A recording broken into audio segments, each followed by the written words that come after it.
नमस्कार दोस्तों, मेरे YouTube चैनल किस्से कहानी की दुनिया में आप सभी का स्वागत है। कैसे हैं आप लोग? आशा करती हूँ आप सभी बहुत मजे में होंगे। दोस्तों, आज मैं आप लोगों के लिए एक बिल्कुल नई कहानी लेकर आई हूँ। ये है उत्तर प्रदेश की लोक कथा। हो सकता है आप में से बहुत सारे लोगों ने ये कहानी अपने बचपन में सुनी होंगी, पर बहुत से लोगों के लिए तो ये नई ही है। और आपको बता दूं कि ये कहानी बचपन में मेरी माँ भी हमें सुनाया करती थी। आज जब मैंने यहाँ एक बुक एग्जीबिशन में वही कहानियाँ उत्तर प्रदेश की लोक कथाएं नामक पुस्तक में देखी, जिसकी लेखिका विद्या बिंदु सिंह जी हैं, तो मुझे लगा ये आप लोगों तक अवश्य पहुँचानी चाहिए। मैं लेखिका विद्या बिंदु सिंह जी का बहुत बहुत धन्यवाद करती हूँ, जिन्होंने हमारे पूर्वजों की अनमोल विरासत को एक पुस्तक का रूप दिया। और इसी पुस्तक से एक कथा मैं आप लोगों के लिए लेकर आई हूँ। आई होप आप लोग इसे बहुत एंजॉय करेंगे। कहानी पसंद आए तो लाइक व शेयर करिएगा और आगे भी अपनी रोचक व नई नई कहानियाँ सुनने के लिए चैनल को सब्सक्राइब करिएगा। तो आइए सुनते हैं एक लोक कथा, अपने भाग्य का खाने वाली जंगल में एक राजकुमारी। एक राजा के 7 बेटियां थीं। एक दिन राजा ने सातों को बुलाया, बैठाया और बारी-बारी से पूछने लगे कि तुम किसके भाग्य से खाती हो। एक राजकुमारी ने कहा, आपके भाग्य से खाती हूँ। दूसरी ने कहा कि पिता के भाग्य से खाती हूँ।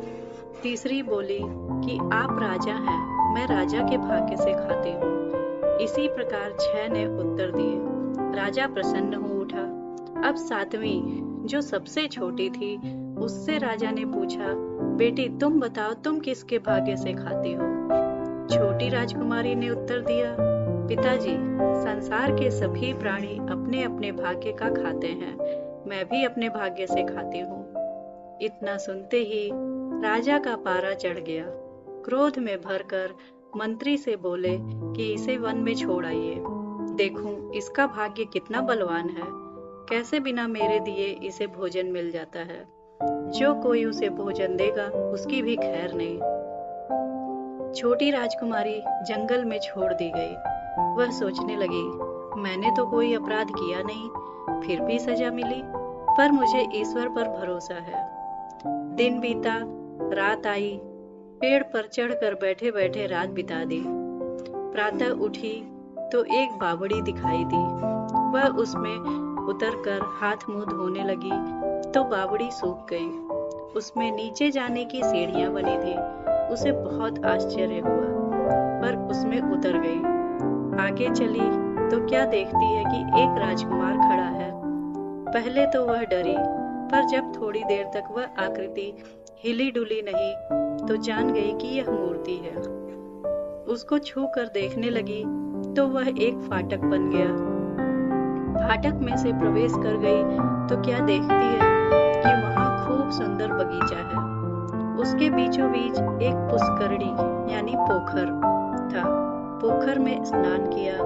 भूखी प्यासी थी तो बगीचे में गिरे फल उठाकर खा लिया, जल पिया और थकने के कारण वहीं सो गई। इतने में उसने स्वप्न देखा कि एक महात्मा जी आकर कह रहे हैं, बेटी तुम घबराओ नहीं, साहस से काम लो। जगने पर तुम्हें एक राजकुमार मिलेगा, उसका स्पर्श करोगी तो वह फाटक बन जाएगा। तुम उस फाटक से भीतर प्रवेश कर जाना, आगे तुम्हें महल मिलेगा। उसमें स्नान करके पार करने के बाद एक कमरा मिलेगा, जिसमें 7 राजकुमार सोते हुए मिलेंगे। उनकी सबकी सूरत एक सी होगी। तुम सातों का स्पर्श करती हुई आगे बढ़ जाना। वे सातों जाग जाएंगे, लेकिन तुम रुकना नहीं। उससे आगे की कोठरी में चली जाना, वहां एक और सुंदर राजकुमार सोया होगा। उसका स्पर्श करोगी तो वह भी जाग जाएगा। उसके उठते ही उसके गले में माला डाल देना, वही तुम्हारा पति होगा। कहकर महात्मा जी अंतर ध्यान हो गए। राजकुमारी अचकचाकर उठ बैठी। सामने देखा तो राजकुमार की मूर्ति खड़ी थी। राजकुमारी के स्पर्श करते ही वह फाटक बन गया। सामने फुलवारी आ गई। राजकुमारी ने फूल चुनकर एक माला बनाई और आगे चल दी। आगे एक महल का फाटक मिला, उसमें प्रवेश कर गई। 7 कोठरियां पार करने के बाद एक कोठरी मिली, उसमें 7 राजकुमार सो रहे थे। सातों कुमार राजकुमारी के स्पर्श से उठ बैठे। अब राजकुमारी ने अगली कोठरी में प्रवेश किया। वहां सबसे सुंदर राजकुमार सो रहा था। राजकुमारी ने उसके मस्तक पर हाथ रखा तो वह भी उठ बैठा। उठते ही राजकुमारी ने उसके गले में माला डाल दी। राजकुमार ने अपनी माला निकालकर पुनः उसके गले में डाल दी। महल में चारों ओर तुरही और नगाड़े बज उठे। धूमधाम से दोनों का विवाह संपन्न हुआ।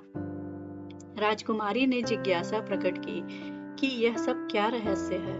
राजकुमार ने बताया कि यह सब नाग नागिन के शाप से हुआ है। नाग नागिन हमारे खजाने की रक्षा किया करते थे। वर्ष में एक बार वे कार्तिक की चांदनी रात में विहार करने हेतु बाहर निकलते थे। एक बार नाग युगल अपनी सुध बुध खोकर प्रणय केली कर रहा था।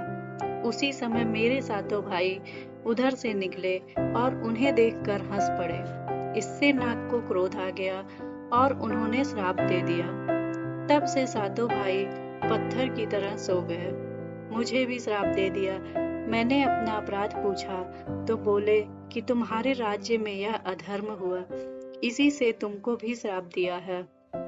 मैंने हाथ जोड़कर अपने और भाइयों की ओर से क्षमा मांगते हुए श्राप मुक्त होने का उपाय पूछा। तब नाग देवता बोले कि जब कोई धर्मात्मा कन्या आकर तुम्हारा और तुम्हारे भाइयों का स्पर्श करेगी तो फिर तुम सब जी उठोगे। आज तुम आ गई और तुम्हारे स्पर्श से हम सभी को नया जीवन मिला। अब राजकुमारी ने भी अपनी कथा सुनाई कि किस प्रकार बिना अपराध के ही उसके पिता ने उसे निर्वासन का दंड दिया था और कैसे कैसे वह यहाँ तक पहुंची। अब राजा राजकुमार बना और राजकुमारी रानी, दोनों सुख से रहने लगे, राज करने लगे। उनके राज्य में कोई दुखी नहीं था, सभी अपना धर्म कर्म करते थे। बहुत दिन बीत गए तो राजकुमारी ने कहा, मेरा मन करता है कि अपने पिता के घर जाऊं। मेरी माँ रो रो कर प्राण दे रही होगी। पिता भी अब पश्चाताप कर रहे होंगे। राजा बोले कि चलो मैं भी चलूंगा। पूरे लश्कर, हाथी, घोड़े, राजसी ठाट के साथ जब वे पहुंचे तो राजकुमारी के पिता ने समझा कि मेरे ऊपर शत्रुओं ने चढ़ाई कर दी है। पर वे निराश थे, कुछ कर नहीं सकते थे। सारा माल खजाना खत्म हो चुका था। सारी प्रजा दुखी थी। राजा रानी रात दिन बेटी की याद में आंसू बहाया करते थे। बड़ी बेटियों का विवाह हो गया था। वे सभी दामाद राज्य में हिस्सा मांग रहे थे। इतने में छोटी राजकुमारी रानी बनी पिता के सामने खड़ी हो गई। राजा पहचान नहीं सका। जब राजकुमारी ने अपना नाम बताया तब राजा रानी की प्रसन्नता की सीमा न रही। राजा बेटी से क्षमा मांगने लगे कि पुत्री, तुम्हारी बात सच है। राजकुमारी बोल उठी, पिताजी, आप क्षमा क्यों मांग रहे हैं? आप मुझे जंगल में न छोड़ दे तो मुझे सुख के ये दिन देखने को कैसे मिलते।